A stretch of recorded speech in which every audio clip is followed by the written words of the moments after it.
Marky Worthington Podcast all day. All day. Dream by night. Don't buy me a drink. Just give me $10. Oh, dude, you look sweet. Yeah, you got a big beard, dude. Go down to the strip club with your floppy disk and turn it into a hard drive. Yeah, right. Thrown out by Big Tony. We're here to name names and make people feel more ashamed for shit that they're not proud of. Me and my best friend, Marky Worthington. Whatever it is. Hello and welcome to the Marky Worthington Comedy Podcast. This is episode 112 and our special repeat guest on the show tonight. I'm going to say tonight. You can listen to it at any time. It's Suma Iyer. How you doing? Yeah, good. How are you, Marky? Good.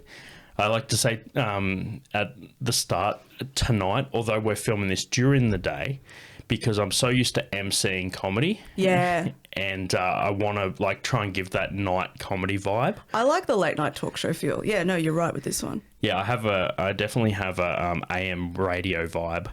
Oh yeah, for sure. Yeah. Yeah, that's what I think when I look at you is definitely AM radio shock jock for sure. When you look at me, you think that's a face for radio. It's an oldie but a goodie. Yeah. Getting out of the gates with a hacky joke just to prove. So I'm in my 7th year of comedy, and that is the peak. Oh yeah. 7 years to steal someone else's joke. Oh, absolutely. You don't have the 7-year itch? No, not yet. I got it at 5, peaked early. Oh yeah, just before your time. Yeah. You were on the show previously. I had you on episode 67. Yep. Did we say? Yeah, 67. Yep. And that was nearly 2 years ago. Within a month of 2 years ago. Yeah. Wow. So it was good that. Good to see that 2 years ago when we did this podcast, you would not only still be doing comedy in 2 years, but also doing good things in comedy and not just staying where you were. Yeah. You have just come back from Raw Comedy Finals in Melbourne. Mm-hmm. Tell us more about that. What was that like? That was a really good experience. I'm glad I never have to do it again because it was nerve-wracking, but I was basically there for about 2 weeks and I did other lineup shows, and that's the best. For me, that is any comic who gets to go to Melbourne, don't worry about putting on your own show and whatever. Just try and be on as many lineups as possible because you don't have the hassle of organising or all of that stuff, and you just get to still kind of be part of the experience. So that was really, really good. I was on Dane Simpson's Melbourne Comedy Festival lineup show as part of the festival, but then I just put my name down for different things and just did as many mics as possible just to be match fit for the final. Mm-hmm. And then the day of the final rolled around and I was nervous all day. I woke up in the middle of the night just being having my heart in my throat type thing, just being and it was just went over there and you start overthinking everything. And you do your dress rehearsal. The rehearsal sucks because everyone is there and they are packing it. They are so nervous that no one's laughing at my jokes, and no one's laughing at anybody because they're just in their own little mini crisis about how they're going to go the night of, But everyone was really nice, and it's really good to be part of that cohort and be okay, so this is a point in time where we will look in the future and just look at where everybody is going forward. So that was really good. Getting out on stage was weird for me because I thought that I would find it way more overwhelming and intimidating than, say, being on the stage at street theatre. Yeah. I did not. I actually find being at somewhere like street theatre, a very formal, where the lights are in your face and you can't see anybody, way worse. Yeah. Way, way worse. Because you can see the audience in town hall, right? Yeah. Because they can't block out, there's lights and there are some lights on the crowd. So you can see people, and I found that way better. Yeah, right. So when I'd say to anyone doing Raw or going on to do a big show at any of the big festivals, those big town hall type things, they're not so bad. Yeah. It's actually those kind of middle-sized theatres that hold about 300 that are hard. And being out on stage was the first minute I found nerve-wracking, and then it was great. And I even did a bit of crowd work, and I just, I feel like it will look really good on TV.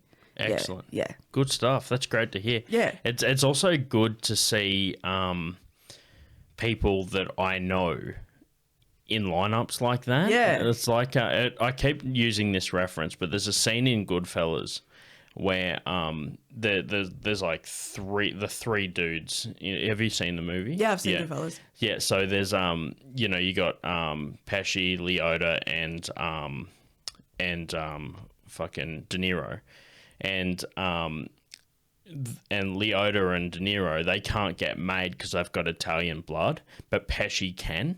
So he's like, when Pesci was going to get made, I felt like we were all getting made because he represented us. Yeah. You wondered where I was going with that reference. Yeah.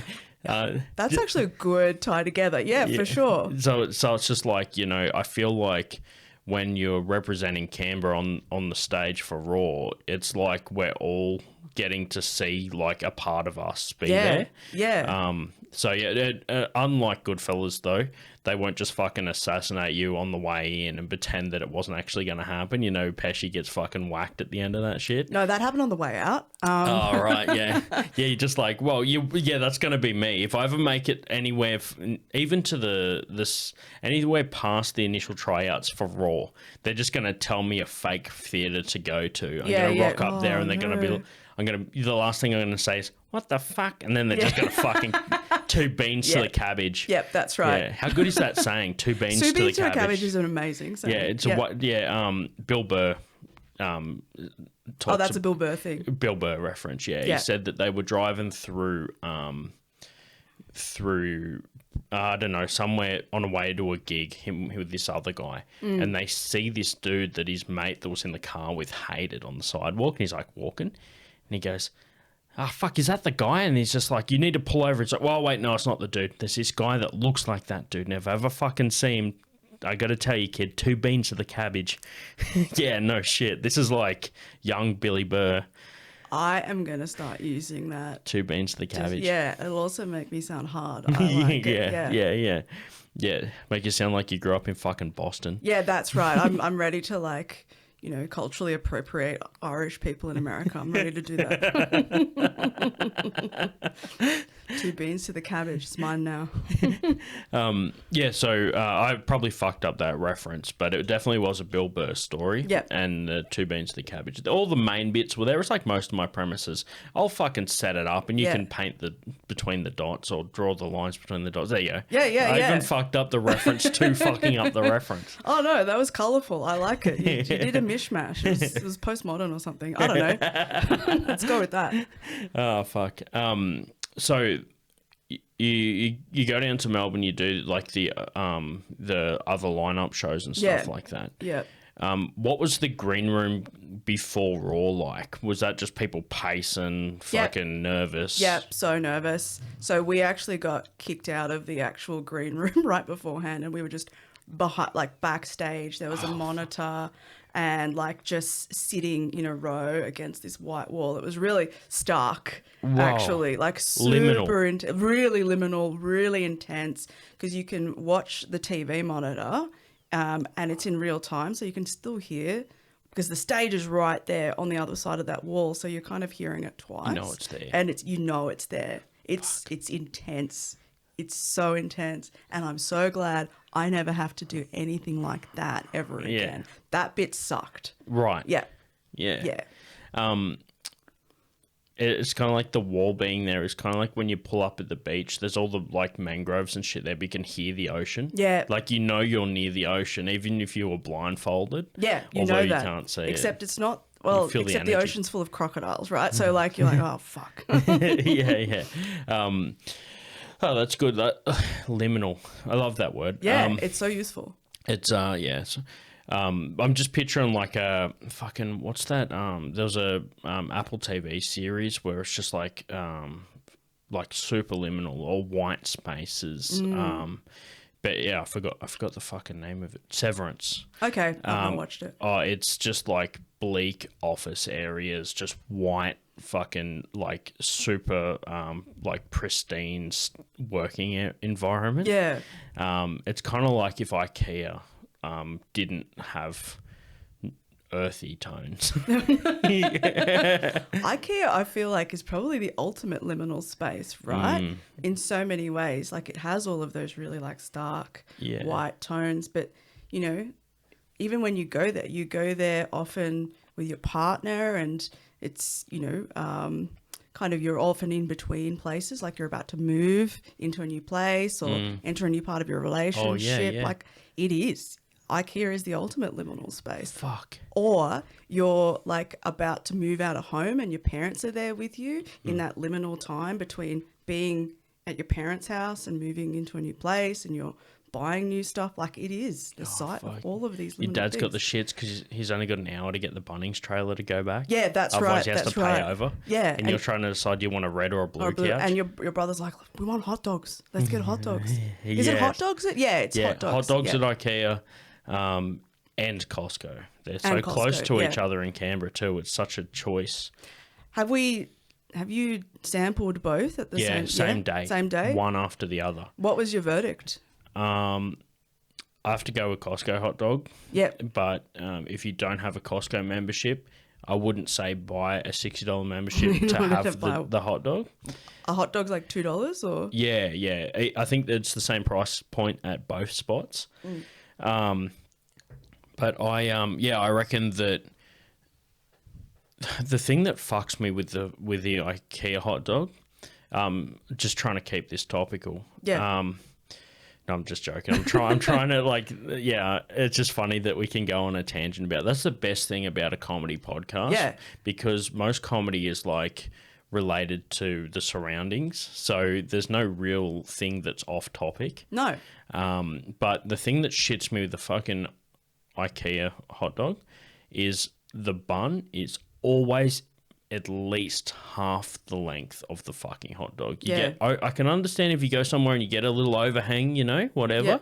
All right, overhang, front and back. Yeah. By double the length, that's just fucking ludicrous. Yeah, It's literally like they have a longer dog than normal on a dinner roll. Yeah. Like, what the fuck is that proportion? Yeah, I don't know what that is. All right, I got a question. You get a hot dog, there's an overhang of about an inch. That's 2.48 centimeters for anyone else, aside from Americans. Yeah. This isn't IKEA ones. This is more likely to happen at Costco, which is why I included inches, because they're an American franchise. Yeah. If it was IKEA, it's all centimeters, millimeters. It's all metric. That's one thing that they nail. Yeah. No. We've got to do Imperial for the Costco. Yeah, Costco, Imperial. Large bulk sizes in lots of 6 or 12. Yep. Doesn't make sense. Yep. 18, weird numbers. There's the overhang. Uh-huh. Do you go not overhang end first when you start eating, or you go overhang first? Do you know? Yeah, so overhang first. What I do is I snip off both ends. Yeah. Just eat both ends of the overhang, and then I can enjoy my hot dog in peace. You take it down to what it should be. Yeah, what it should be. Fuck. And then I eat the hot dog. Okay. I'm not dealing with overhang at the other end, knowing what's waiting for me at the end of my meal. All right. Like, it just ruin everything. Okay, so at IKEA, you need to fucking put your own shit on top of the hot dog, Yeah, right? yeah. They just give it to you. Like. Yeah. I have to tell you my weird way of doing it. All right, do it. Overhang. Yeah. Push it all the way through. So now it's like all at one end. Yes. Eat that down until it's the size of the thing. Yeah. Before I even put the condiments on there. Oh, Maverick. Oh, wow. Okay. I fucking will stand there I've done it at the counter. They've handed it to me. I've looked them dead in the eye, pushed the fucking thing down the end, and just one gulp fucking ate the overhang. And they've just looked at me like, there's someone behind you. Can you hurry up? Yeah. I nearly felt like going in there with a dinner roll, cutting it in half, buttering it, preparing it, going in, they hand it to me, right? While they're still holding it, I dinner roll the other half, snap it off, and then condiment both. $2, 2 hot dogs, 60-cent dinner roll. Let's go. If anyone's listening to this and feels like doing that, like, can you let Marky know how it goes? Yeah. look, we don't have any official sponsors on this show. Yeah. But IKEA Hot Dogs, not any other part of IKEA. I'm not interested in because if I mix IKEA brands with my music collection, I won't know which is my favorite death metal or the products. Yeah. So, like, what's a troll organ? Oh, wait, that's my band that I like, not a fucking sofa. So, if anyone wants to get behind that, just, do one out there for us. Yeah. You will forever be in our good books. Yeah, see? Now,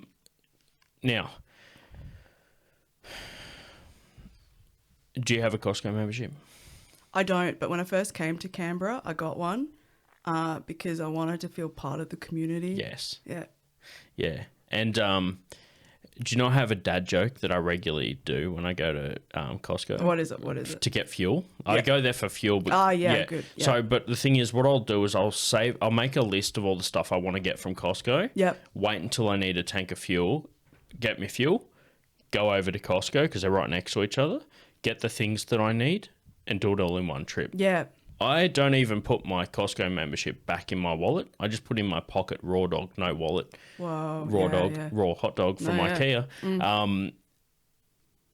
Pull it out, show the fucking membership at Costco. Like, I just got fuel, I'm ready to go. I only pull my membership out once per every few weeks just to make sure that I do it all in one go. It's efficiency. So what is your Costco shop? Like, what products do you tend to get? I get soft drinks. Yeah. And giant bags of, like if I want, like any kind of like muesli bars, that sort of shit. Yeah. I'll get a giant box of that. When I did keto for a while, and I used to get fucking beef jerky and pork crackle there. Yeah. Fucking every time, like a giant bag for like less than half the price. Yeah. Wow. Like, how giant are we talking? Oh, like, you know how much, when you go to like a servo and you grab pork crackle, like, oh yeah, here's 60 grams at $6. It's tiny. Yeah. Because it's so light. Yeah. They used to have 400 gram bags. Like, it was nearly like you're getting like packing peanuts in a bag. You know what I mean? Like a garbage bag. Yes, it does feel like having packing peanuts in a bag. The little pork crackling bags. Yeah. So anyway, fuck it. I go there. My dad joke. Whenever I pull up to Costco fuel. Yeah. With someone in the car with me, and even when they're not in the car with me, I still think it. Just to keep myself sharp, out of respect for the dad joke. Yeah. I always go like, do you want anything from the shop?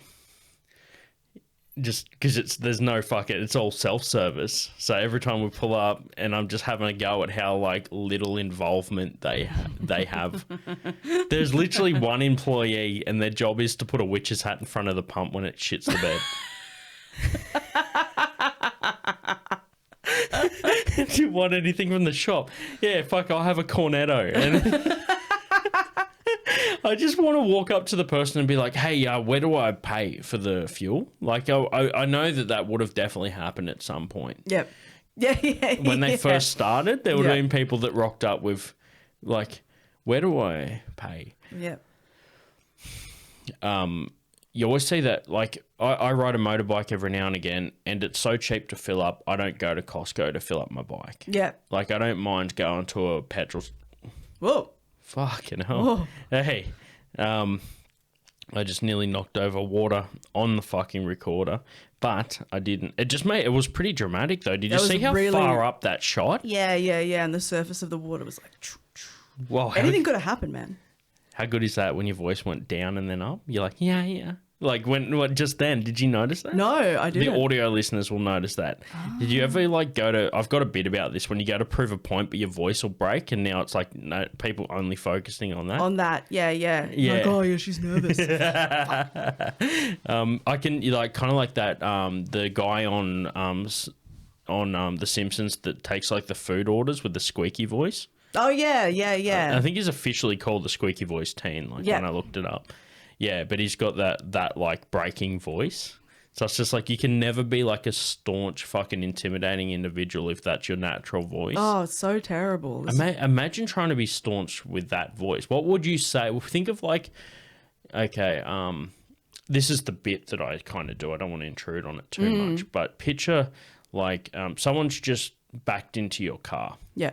What are you going to say to them that if you want to be staunch and intimidating? I need to take down your details. Like, what do you say? Exactly. I need to take down your details. With that voice, though. All right. All right. Let's act it out. Okay. Have you ever done improv? Yeah, I did improv for 6 weeks in a class once. Okay. Yeah, cool. yeah. Yeah. I just watched a couple of improv classes before, but anyway, You watched some classes. Yeah, I watched some. They need I didn't audience. do it. I watched it. Yeah.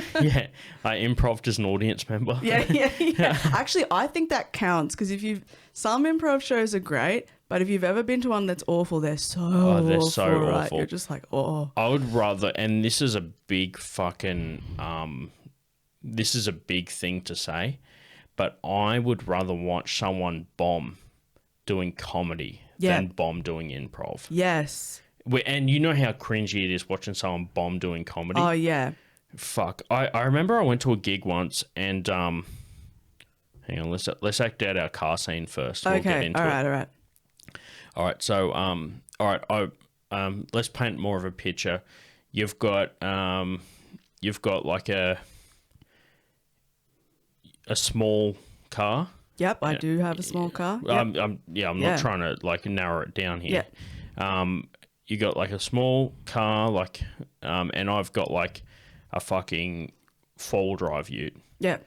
And I've backed into the bumper. Yep. And I get out to check that it's okay. Yep.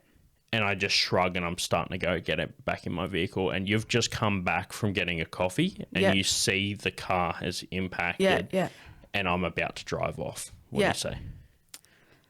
What would I say? I'd probably be like, hey, get back here.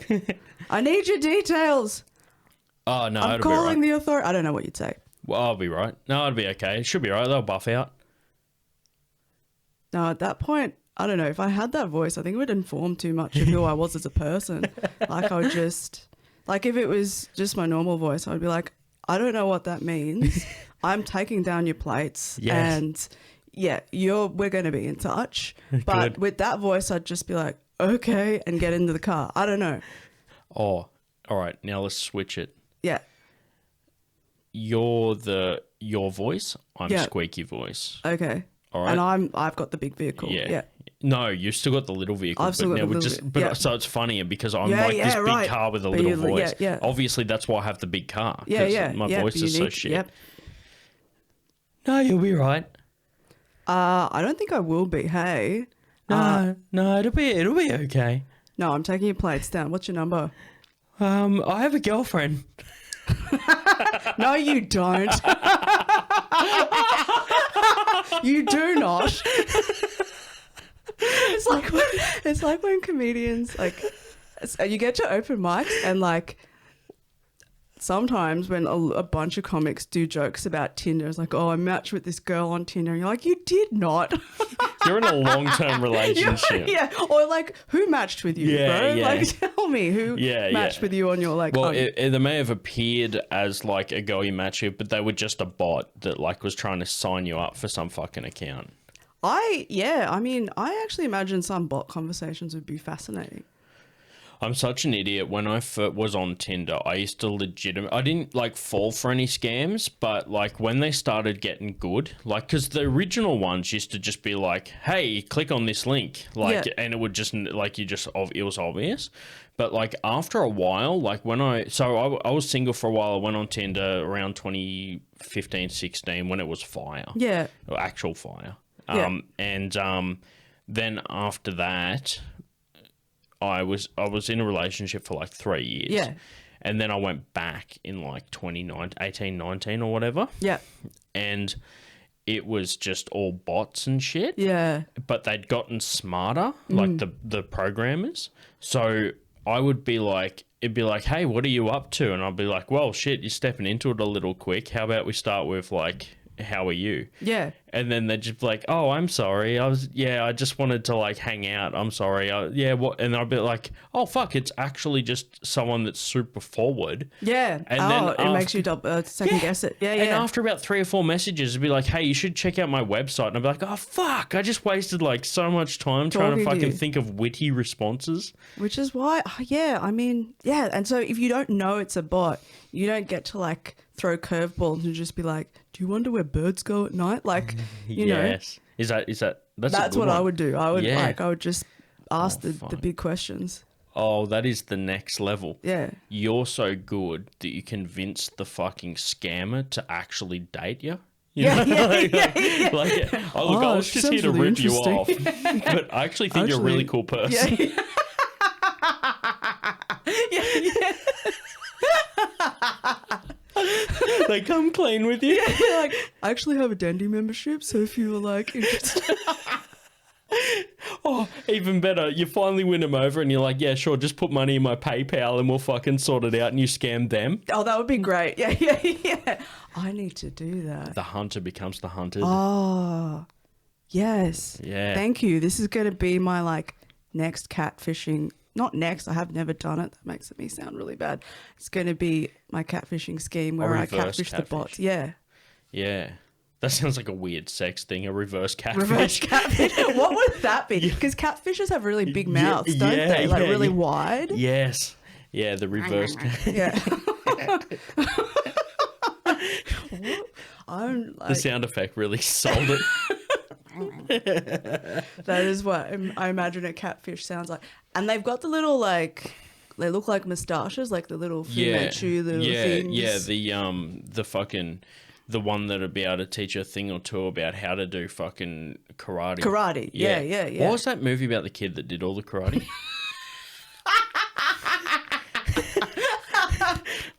That's a great joke. What is it? No, seriously. The kid that did all the karate. Remember, he was like, it's just this like, he was some sort of karate kid. I just forgot what the fucking movie was called. Oh no. I have it on VHS. I just can't remember. If anyone listening knows what movie we're talking about, it was like just on the tip of my tongue. Yeah, it was like something about this like, and it was like, do you know one thing I used to fuck up? Like, not as a joke. Yeah. I would say Mr. Miyagi as Mr. Moriarty. And people thought I was talking about Sherlock Holmes, like, because that's actually the dude from a different movie. Oh, I see. Okay. But I would cross those wires in my head. Yeah. And I was talking about it on stage once, and I was giving someone shit. And I forgot what the crowd work was. It was something to do with like this dude talking about how I do karate or fucking something. I was like, oh fuck, look out, we got fucking Mr. Moriarty over here. And they'd be like, what? And it crashes. And I'm like, fuck, that's a good reference. And then I was watching the video back and I was showing someone and like, yeah, it's actually Mr. Miyagi. And I'm like, fuck, I thought that it was just such a good joke. Yeah, that they were laughing at me. Yeah. No. Or maybe they thought you were doing it. Well, if I'd seen it, I'd be like, well, he's doing it on purpose. He's like deliberately taking the piss out of himself. Yeah. Okay, maybe that's what I would have thought. They would have thought that you were like, haha. But you weren't. You didn't know. I did it with like plutonic relationships. For some reason I said like, oh, what's it called? We're like a normal, like standard relationship. Yeah. And then I was like, I got in my own head because I was like, fuck, you can't say normal because that's kind of not really nice to people that don't have that relationship. Yeah, that's right. And then I'm like, you can't really define it as a normal relationship. And then I was like, for some reason I went like plutonic. And so then, are you saying, so plutonic is the... Oh, so I was trying to think of what just like a heterosexual relationship was. But I said plutonic and then I said automatic. I don't know why. Yeah. And then I said autonomous.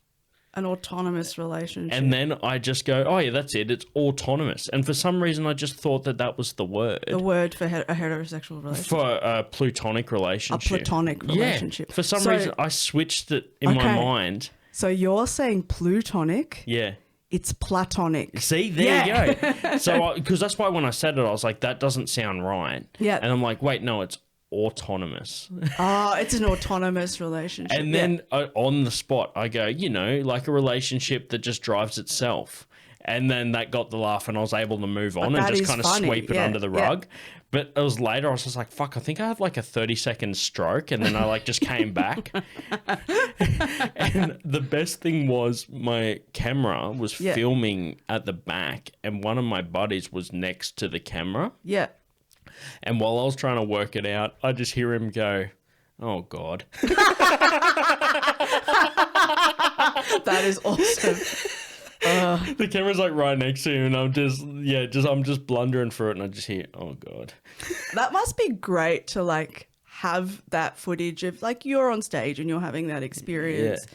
But whoever's standing near the camera might not know what's being, might not know that they're being recorded in the way that they are. So you'd hear some interesting stuff, I imagine. Fuck, I don't often get that, but I have done it to other people. Yeah. So I remember once, I forgot who the local comedian was. It was somewhere. I think we were somewhere, and the comedian just put their camera on the table, like right next to where the comedians were. Yeah. I think it was Jeremy at Smith's. Yeah. Jeremy Smith at Smith's. Yeah. Jeremy at Smith's. Yeah, Smith Squared. Yeah. yeah, Jeremy. So that's his email address. Just email me at jeremy@smiths.com. Oh, yeah. Yeah. When he becomes his own domain, as if Smith isn't taken. Yeah. Maybe Jeremy should actually like agitate to become his own domain. Why not? I think so. Yeah. So he had his camera set up, and Cameron Ribbons and I were up the back, and then and I think Brad Carnegie was there. Someone else was there. Maybe Fat A. And then I just think to myself, I was just like, I went to say to Cameron, like, I could have put a callback in there, and I seen the camera was there, and I was just like, oh, fuck, I'll just tell him. You could have put a callback in there, like right next to the thing while he was filming his set. Yeah. And then, I don't know if you ever reviewed it or anything, but somewhere out there's a video with him on stage and just like a live commentary breakdown of his. Yeah. So it probably is the most useful kind of feedback that he's ever recorded. Yeah. And he might not know he has it. He may not even know. Jeremy, if you're listening, go through your footage, please. Yeah, exactly. That gem's just in there somewhere. Hey, that's a good incentive to review all of the footage, because I record pretty much all my sets and I fucking don't often rewatch them. Yeah. So maybe I need someone to tell me there's an Easter egg in there somewhere, just so that I can fucking be motivated to actually watch them all. There's absolutely going to be an Easter egg in there, Marky. Yeah. Yeah. Yeah, there is definitely something. I remember once I was filming and I heard someone say something that was like, it was just like a bit of crowd work that I was doing, and I didn't realize till later that they actually said something else. So, like I misheard them when I was on stage. Oh, right. And I couldn't work out why everyone was like laughing so hard. And I was just like, oh, that's because I misheard what they said. Yeah. And I fucking just, it's like, it's good to review footage, I think. I'm keen to see your raw footage when it goes up. Yeah, me too. Yeah. Me too. Yeah, it's sometimes when you're in your mind, in your own head, when you're doing the set, you don't take a chance to absorb it all. So when you're watching the video back, it'll be cool to see that other perspective. Yeah, definitely, because it went by. I actually felt on stage like I was as in the moment as I could be, but other people who went on that night were like it was gone, everything leading up to that moment, and then you get on stage and it's over. And you would know this from doing, like a gig that you've been looking forward to for ages and ages, and you get on stage and it's over. You're like, oh, geez. Yeah, for sure. My wedding. That's the ultimate gig, really. Yeah, it was. Yeah. I fucking bombed too. No, Bombed really legit. When I was doing my own, we wrote our own vows, and I was going through them, and I started to get emotional, and I had to like stop for a second. Yeah. And I get through to like the next bit, and I'm just like, fuck, I said it out loud. I was just like, fuck, I'm bombing this. And like that kind of got like a bit of the pressure off. The tension in the room. Yeah, kept going. But hey, we're going to take a break, and we'll be back here for the next part of the podcast. Please flip over the tape to side B to hear the rest of this podcast. And we're back. For us, that was like 20 minutes, but for you guys, it was a split second. It was. And they got to hear the interlude song. I made a little jingle to split the podcast in 2 parts. Oh. Yep. So you would have heard that. Suma, you might even hear that. You might even listen back to your own episode. I mean, it's unlikely, but you might. I will. I think I will. Yeah. Well, at least I'm going to get one listen on this episode. Now, you might remember from the first half, we were going to do a tangent before the improv bit. Which, by the way, so glad we did the improv bit. I think it really just made the show. Yeah. Without that, right. we wouldn't be where we are now. To believe there was a universe where that didn't happen. There is, though, and that is sad. That is sad. In the bit that I wanted to chat about before we got into that was we're talking about bombing at improv versus bombing at comedy. Yeah. And that reminds me of something I love to talk about with other comedians on the show. Tell us about the worst bombing you've ever had on stage. Oh, yeah. You've done. The worst bomb I've ever had was one of the first times that, I think it was the first time that I did a gig for ACT Comedy, right? Yep. And I was one of the people opening for Brett Blake, who is just such a fire dude. Yeah. And I got up there and I totally forgot my second line. Fuck. And you know when the audience sees you forget, you can see all of their faces change, right? They're like a shark that smells blood. Yeah. And they go into sympathy mode. Oh. And that is the worst thing. The worst thing is when the audience goes, oh, I don't want to be here and I don't want to watch this person struggle, because that's what it is, right? And so I forgot, and then I remembered, and I went through the rest of my set, not a single laugh. Oh, you could have, not even one, you could have heard a pin drop. It was brutal. You were hoping someone would drop a pin. So I was hoping someone would drop a bomb. Like, I didn't want to be there. Yeah, I just wanted the earth to swallow me up. Yeah, right? fuck. And then I think the other people who were on that night did pretty well. Like, I obviously scorched the earth for, I think poor Annalie was on after me or something like that. Fuck. And it was a bad bomb. And Brett Blake was absolutely on fire. Just really funny. Yep. And in my head, it was funny. I was talking to Bronwyn Lewis about this last week because I was interviewing her for BMA. Okay, awesome. And I asked her what her worst bomb was. And she asked what mine was. And I had it in my head that I just, like, every time that I saw something to do with Brett Blake on social media, I'd be like, oh no, he's going to remember. There's no way he's going to remember. Well, he will now if he ever listens to this. But, like, people don't remember that shit, right? Like, there's no way. Like, touring comics just meet so many people all the time. They're not going to remember, like, that time you bombed for 5 minutes opening for him. But I had that in my head for months. Yeah. Holy fuck. I just realized the one privilege you have. Yeah. You get sympathy. I get off the fucking stage. Yeah. That's the difference, That's right? the difference, yeah. So, holy fuck, did we just find somewhere where it's actually an advantage? So, yes, I think so. But the other thing is, I feel like when I walk out on stage, people aren't ready to laugh, right? They're like, oh, this woman, I don't... Oh, right. Yeah, like, I don't think someone like when Dylan walks out or you walk out or, like, even someone like Felix walks on stage. Quick, name a skinny comedian. Yeah. Oh, no.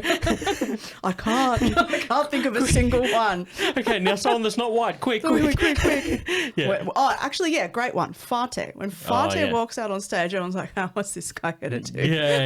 Like, yeah, great. I've seen Fate eat a bag of dicks on a fucking lineup where he was the fucking diverse quota. Yeah. So it's hard to be the diverse. I put a fucking gig together and I was like, I need Fade just started and I'm like, oh, he'll be good because he's got a good opening set. Yeah.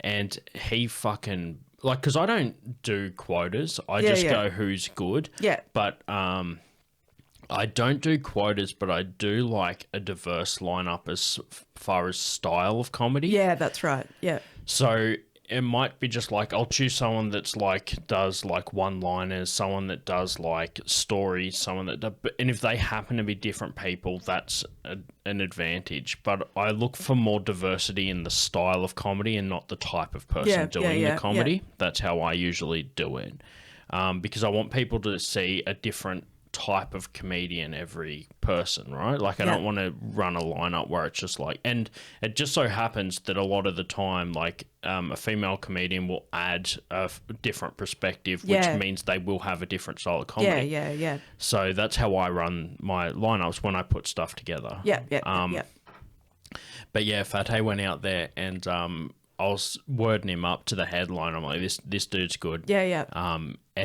And the fucking headliner just goes like, Oh, no, poor Fateh, that sucks. It's like me and Brenny Blake. I feel bad.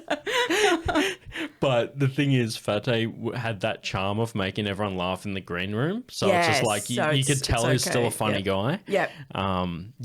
But that actually touches on an interesting point. So like that's how I run my like ticketed gigs, where I choose the lineup. With open mics, it's 100% first in, best dress. The only thing that I discriminate against when it comes to lineup is I don't like to have the same lineup as last month. So I think that's the only thing that I like cull out a little bit. What I'll have is I'll split the night into two halves. First half is this isn't the lineup of the run order. This is just when I do the sign-ups. I don't like to have more than half the same as last month. So if you performed last month and they've already got half the lineup of people that performed last month, go on reserve until I get a few more people that weren't there last month. And then just before the gig is about like 24 hours out, I'll go to the reserves and say, all right, like I'd rather have more than half the same than not as many comedians. And then I'll fill in any gaps. And to this day, I've been doing comedy. I've been running rooms now for like 5 years or 4 or 5 years. I've never had to go to the reserve to get people that were on last month's. I've always had at least half new lineup every single time, 24 hours out from the gig. And the only time that it's ever been more than half is where like say like 3 people pull out, and now you just have to get someone off the list. It is what it is. Or like not even from the list, just someone that happened to be at the gig that's comedian that was just going to watch, that was like, yeah, fuck it, I'll jump up. I'll get up. That's easy. Yeah. But aside from that, that's the only, when it comes to open mics, I like to keep it all pretty fair. Do you ever find that you said like you coming out and you're like you feel like you might be a bit against it in trying to make the audience, they already aren't prepared to laugh? They are. I don't think it's like a strong like, we're not going to laugh at her.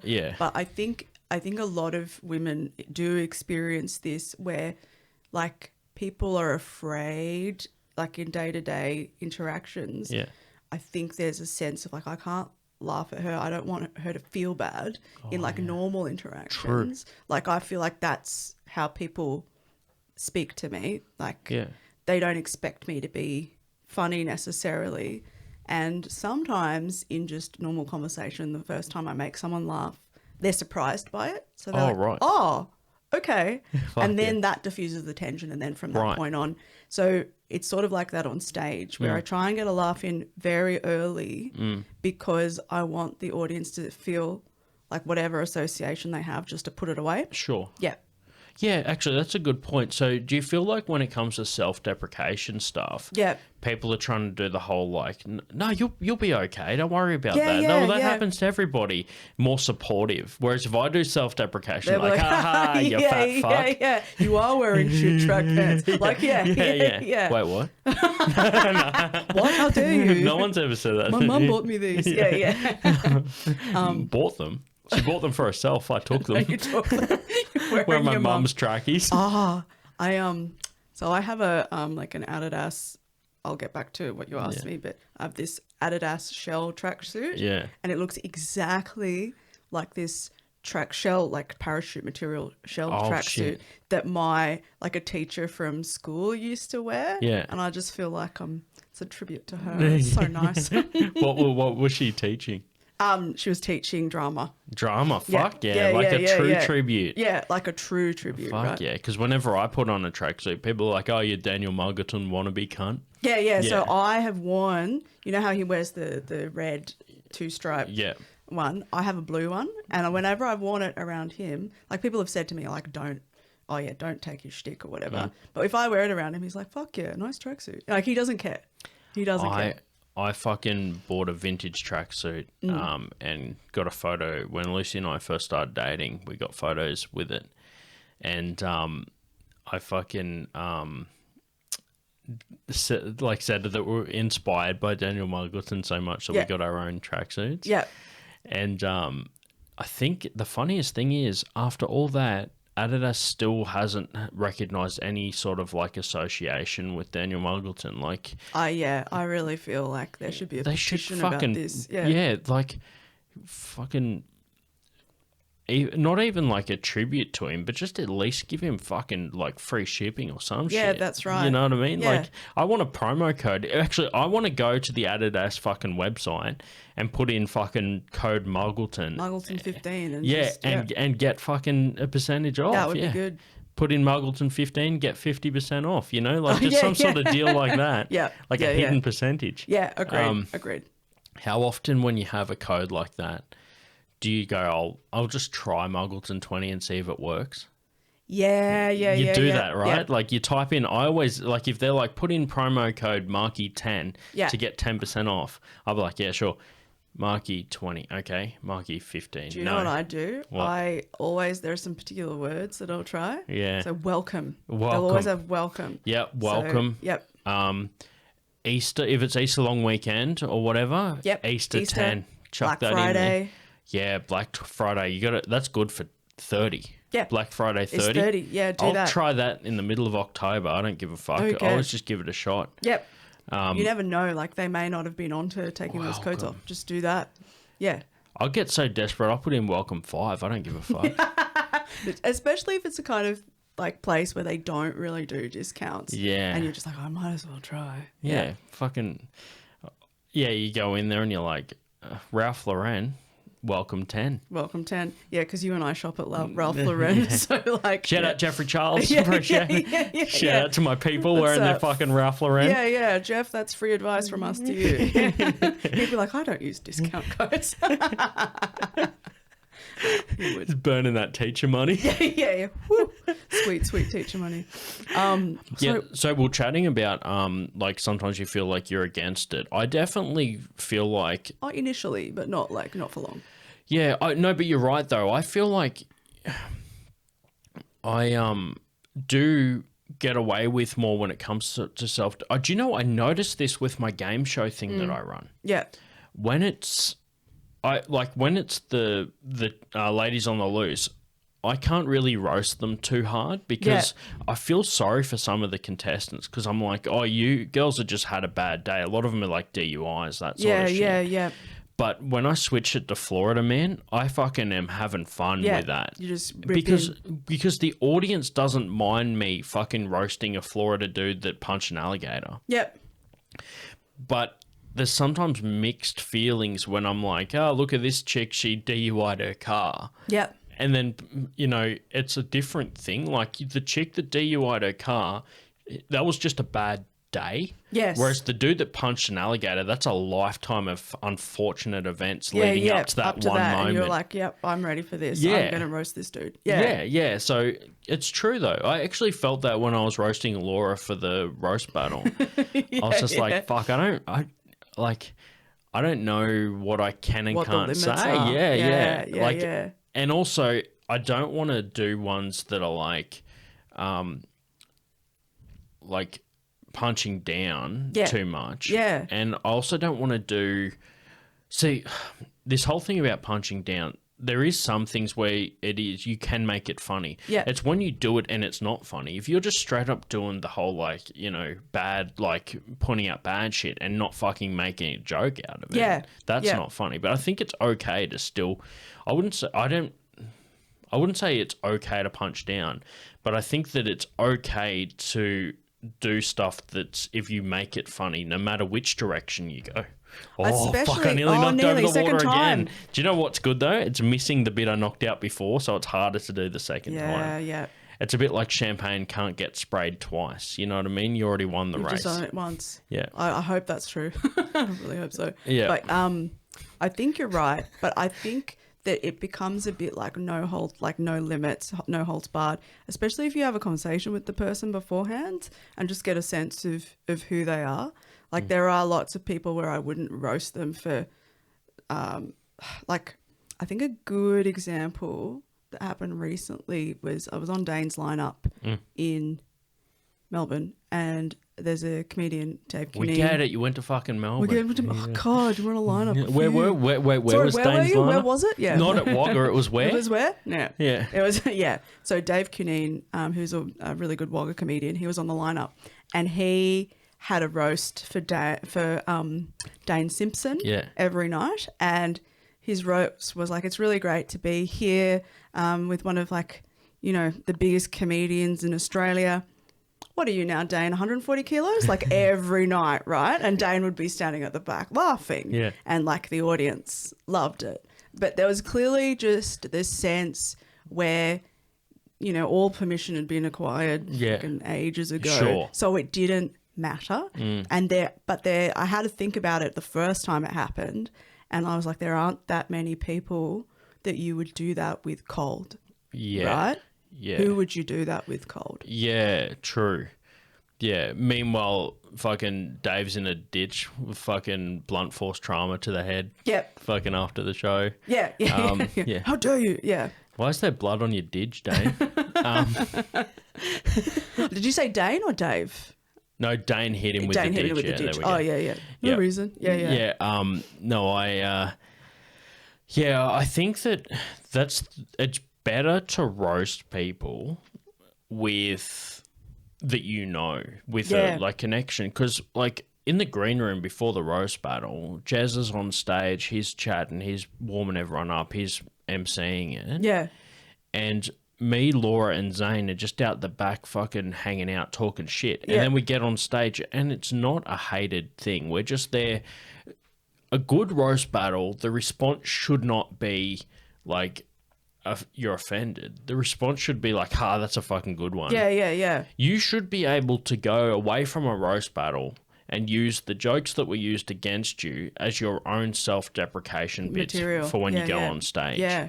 Or what happens with me, fucking people run out of shit to say and they start using my jokes against me and starts that I use as self-deprecation. Yeah.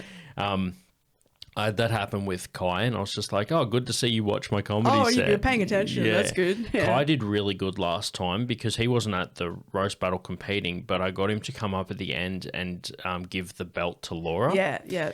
And while he was in the audience, he wrote a single roast joke for everyone. So when he came up, he roasted everyone individually and then handed the belt over. Oh, that's great. Yeah. That's a good idea. He just thought of it on the spot. But the thing is, I've run out of shit.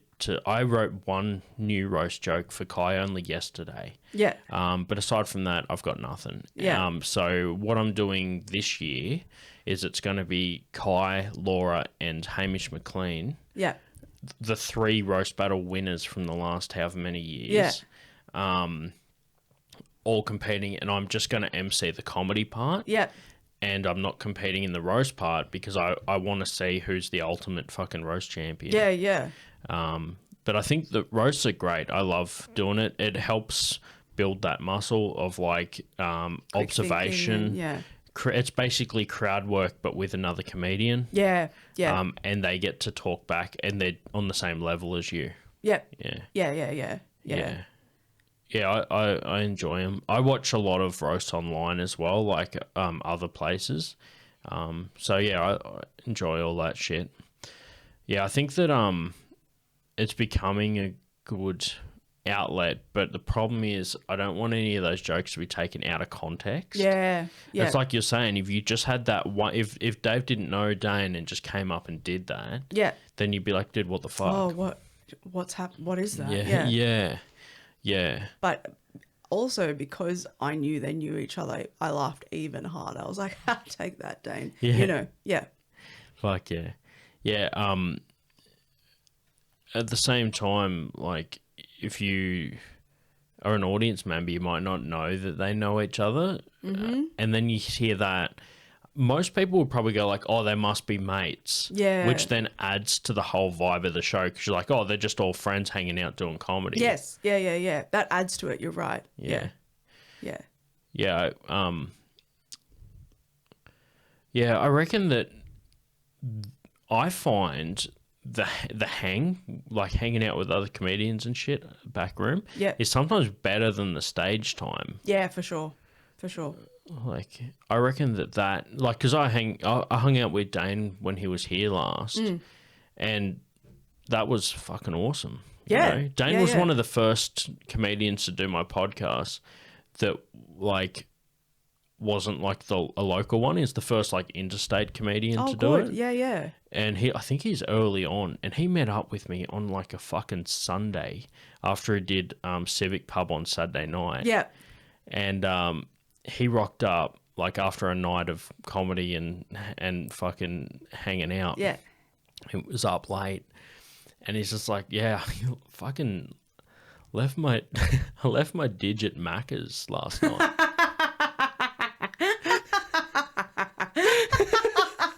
So he wakes up dusty on a Sunday morning to do my podcast, and he made time for it, and I really appreciated that. He What was, a cultural beacon. Yeah, leaving his digit Macca's. full Very circle. Good. Yeah. Next thing, some cunt gives it away as a Happy Meal fucking Like, thing. oh, no. No, not. Well, that's the funny thing. He said he went back there the next day to pick it up. Yeah. And he said to like the 15-year-old at the register, "Hey, I left my didge here last time with didgeridoo," and she was just sitting there at the till, and she's going like, pretending that she like knew what he just said. Oh. And she's going, I don't know what that is. Yeah. Oh, great. Oh, good. Oh, good. Oh, that's sweet. And then the manager just comes out from the office and goes, what were you here for? And he goes, I left my didgeridoo here last night. Yeah, and yeah, he's yeah. like, it's in the office. And he went out and got it and brought it out to him. Oh, that's awesome. How fucking funny is that? Good job. Was that Civic Macca's or Braddon? It was Braddon, I think. Braddon. Oh, on the corner there. Good job. Yeah. Fuck, how funny is that? That is really funny. Yeah. Fuck. I hope that he tells that story because last time I seen him, I told him, I'm like, did you remember that? And he was like, oh, fuck. I think he does tell that Yeah, story. good. Okay. Yeah. Because he like at that, when I seen him last, which was over a year ago, he was like, I should tell that story. Yeah. Because I guess he just kind of forgot it, eh? Yeah. Well, he didn't forget it. He just didn't. Sometimes I have stories which I don't realise are good for stage to tell or on podcasts until I tell Somebody else and they go, what? Fuck, I have to bring this up, Yeah. sort of thing. Fuck. Thanks for being on the show. I appreciate having you back. I spoke a lot in the second half. I appreciate everyone that's made it this far. Oh no, I feel like I got my airtime. Good, Yeah, excellent. yeah. Now, I don't always plan gifts for guests, but you've shared a lot about yourself, and I wanted to share part of myself with you. This is a lot. This is basically we spoke about different backgrounds, past history, all that sort of stuff. Yeah. I want to share some of my culture with you. Yeah. Oh, how wonderful. So I got you some Yes. French onion soup mix and beef stock cubes. Thank you. Yeah. Thank you so much.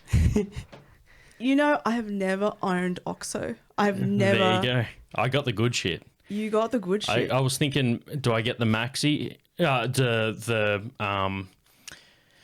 I get the cheap stuff, the home brand? No, we're going for the OXO. Thank you. Hey, just Thank you. sharing This my is culture with you. great. Thank you. I will, just for the benefit of all podcast listeners, I will tell you what I do with my French onion soup mix, and yeah. I'll supply photographs. Excellent. Yeah. Okay. Yeah. Well, here's to the next fucking meal on me. Thanks, Marky. Thanks for having me on. All right. Cheers, everyone, for listening. And you can find Suma Iyer on social media. Yep, at Suma Iyer Comedy on Instagram and Facebook. Perfect. And if you're listening to this podcast, you already found me. So fucking thanks Well for done. listening. Don't buy me a drink. Just name names. Yeah, right. Big Tony. Fucking thrown out a strip club with your floppy disk. Damn, you got a big beard, dude. Shame for shit all day. Me and my best friend, Marky Worthington. Keep it simple. Count your money. That they're not proud of. Just give me $10. Hey, right? Click. Did you hang up? No, I just said click.